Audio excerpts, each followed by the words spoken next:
नमस्कार, आप देख रहे हैं क्राइम तक। मैं हूं अश्विनी सिंह। आपको कुछ दिन पहले एक केस के बारे में जिक्र किया था। ये केस था यूपी के अयोध्या से, जहां पर 12 साल की नाबालिग बच्ची के साथ गैंगरेप किया जाता है।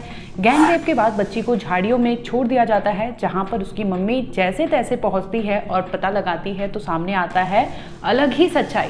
दरअसल शुरुआत में माँ को नहीं पता होता है कि उसकी बच्ची के साथ क्या हुआ था, जिसके बाद माँ खेत में जैसे ही बच्ची को देखती है तो ले जाती है, मेडिकल के लिए जांच करवाती है तो सामने आता है कि उसकी बच्ची 2.5 महीने की प्रेग्नेंट थी। ये केस हमने आपको पहले भी बताया था, लेकिन इस केस में क्या कुछ अपडेट है आज इस वीडियो के तहत आपको बताएंगे। दरअसल आपको बता दें कि 17 अगस्त को सुनवाई होनी थी कोर्ट में मोहित खान और राजू खान को लेकर। ये दोनों ही मेन कल्प्रिट बताए जा रहे थे। एफआईआर के मुताबिक दोनों का नाम गैंगरेप से जोड़ा गया था, जिसमें ये सामने आया था कि राजू खान बहला फुसला कर लड़की को लेके गया था अपने बेकरी पर, जहां पर वो काम करता था।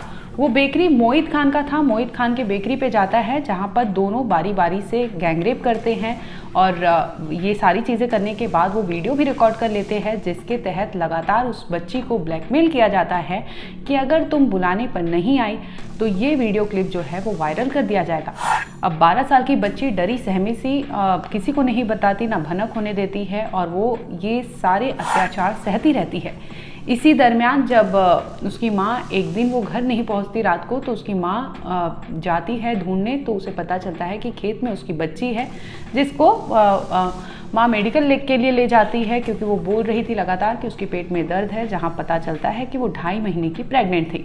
हालांकि जब बहुत इसमें पुलिस की भी लापरवाही सामने आती है, क्योंकि वो एफआईआर दर्ज नहीं करा रहे थे, क्योंकि किसी भी लड़की के साथ अगर इस तरह के संगीन अपराध को अंजाम दिया जाता है तो 0 एफआईआर तक कराने की ये है आदेश है। लेकिन फिर भी बावजूद इसके कि भदरसा क्षेत्र का ये इलाका होता है, जहाँ पर वो पुलिस में शिकायत दर्ज कराने जाती है, लेकिन मामला दर्ज नहीं किया जाता। इसके बाद जैसे ही मामला तूल पकड़ने लगता है, एक वहाँ की सोशल वर्कर होती है, वो साथ आती है बच्ची के और माँ के, इसके और जाती है वो पुलिस थाने में, प्रोटेस्ट करती है, जिसके बाद जैसे तैसे कई घंटों की देरी के बाद एफआईआर दर्ज होता है। अब इस केस को कहाँ तक ये केस पहुँचा है, और हाल ही में आपने देखा होगा तमाम तरह की खबरें चली थी, जिसमें आरोपी जो मेन एक्यूज्ड है मोहित खान, वो भदरसा क्षेत्र में रसूख रखने वाला बताया जा रहा है। उसके सपा पार्टी से भी कुछ ताल्लुकात बताए जा रहे हैं। लगातार उस पर ये दबाव बनाया जा रहा था, क्योंकि वो भदरसा इलाके में काफ़ी एक्टिव था और काफ़ी उसकी चलती थी, जिसकी वजह से वहाँ के लोग कुछ बोलते नहीं थे। एक ऐसा टाइम था जब वहाँ पर पुलिस स्टेशन भी इसी के यहाँ चलती थी, लेकिन वो पुलिस स्टेशन भी जब ये मामला सामने आता है तो वहाँ से पुलिस स्टेशन हटाया जाता है, यानी इसी के कॉम्प्लेक्स में ये सारी चीज़ें होती थी। अब जाहिर सी बात है, गैंगरेप का मामला था तो पुलिस भी एक्टिव हुई और तमाम एजेंसियां एक्टिव हो जाती हैं, जिसमें ये सामने आता है कि मोहित खान की जो प्रॉपर्टी है उसने बहुत अवैध तरीके से तमाम चीज़ों को अपने अंडर कर लिया था, अपने नाम पर करा लिया था। जिसके बाद पैमाइश होती है, पैमाइश में ये सामने आता है कि मोहित खान की जो प्रॉपर्टी है वो बहुत सारी अवैध है।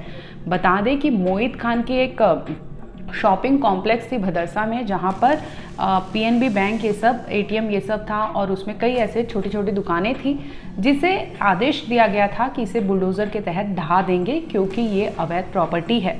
हालांकि इसके खिलाफ मोहित खान का जो परिवार है वो कोर्ट में जाता है लड़ने के लिए कि ये जो कार्रवाई होनी है, जो नोटिस आया है उसे रुकवा देना चाहिए, और ये प्रॉपर्टी उनकी कोई इलीगल नहीं है। लेकिन कोर्ट से भी आदेश नहीं आते, और जो मिलता है रिपोर्ट और आदेश मिलते हैं तो यही मिलते हैं कि वो अवैध है। तो ऐसे में जाहिर सी बात है कि प्रशासन के हाथ में होता है कि वो चीज़ें इलीगल है, सरकार की ज़मीन है तो सरकार अपने कब्जे में लेगी। हालांकि सरकार ने ये सारी चीज़ें उन्हें पहले तो याद नहीं आई थी। ये केस जब गैंगरेप का केस सामने आता है, जिसके बाद मोहित खान का नाम आता है तो खंगाला जाता है, तब सामने आता है कि उसकी कई प्रॉपर्टी ऐसे अवैध है, जिसे हाल ही में, यानी कल की बात बता रही हूँ, 22 अगस्त को उनकी प्रॉपर्टी जो थी भदरसा में बैंक था, पीएनबी बैंक था, उसे बुलडोज़र के तहत गिरा दिया गया है।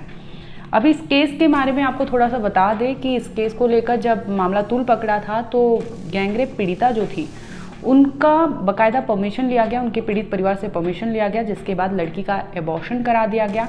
हालांकि लड़की के एज को लेकर भी कई ऐसे सवाल उठ रहे थे।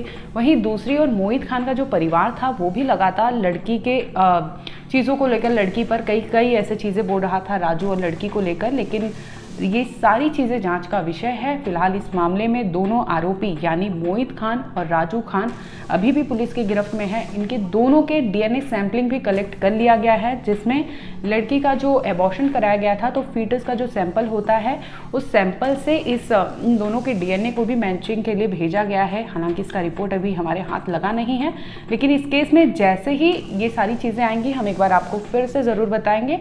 फिलहाल यही है कि भदरसा में जिस तरह से मोहित खान और राजू खान पर आरोप लगे थे, उसके बाद पुलिस एक्शन में आती है और ये एक्शन इस प्रकार होता है कि उनका मोहित खान का शॉपिंग कॉम्प्लेक्स को ही बुलडोज़र की मदद से गिरा दिया जाता है।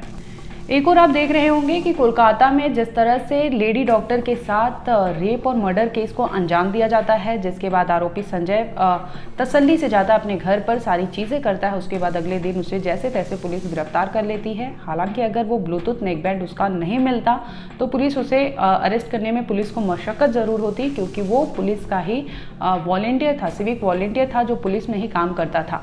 तो दूसरी ओर कुछ ही दिन पहले आपको अयोध्या केस हमने बताया, जिसमें इस तरह के हाई प्रोफाइल केस था, क्योंकि इसमें सपा पार्टी से जुड़े नेता का नाम सामने आया था। वो पार्टी के अध्यक्ष थे। ऐसे में उनके साथ अगर वो उस जैसे इंसान इस कदर गैंगरेप में शामिल हो रहे हैं तो सोचने वाली बात है कि बच्चियां कहाँ सुरक्षित है। दूसरी ओर आपने देखा होगा कि बदलापुर में भी 2 बच्चियों के साथ दरिंदगी का मामला सामने आया, जिसमें एक प्रेग्नेंट वुमेन यानी जिस पीड़िता की जो माँ थी वो प्रेग्नेंट थी और अपनी 3.5-4 साल की बच्ची को लेकर जाती है वो पुलिस स्टेशन, जहाँ पर उसे कहा जाता है कि जाइए अपनी बच्ची का मेडिकल टेस्ट कराइए, इसके बाद यहाँ आना। और वो जाती है, फिर तमाम तरह की चीज़ें होती है, प्रोटेस्ट होता है, बवाल होता है, तब जाके ये मामले का खुलासा होता है और ये बात पता चलती है कि बच्चियों के साथ दरिंदगी हुई थी।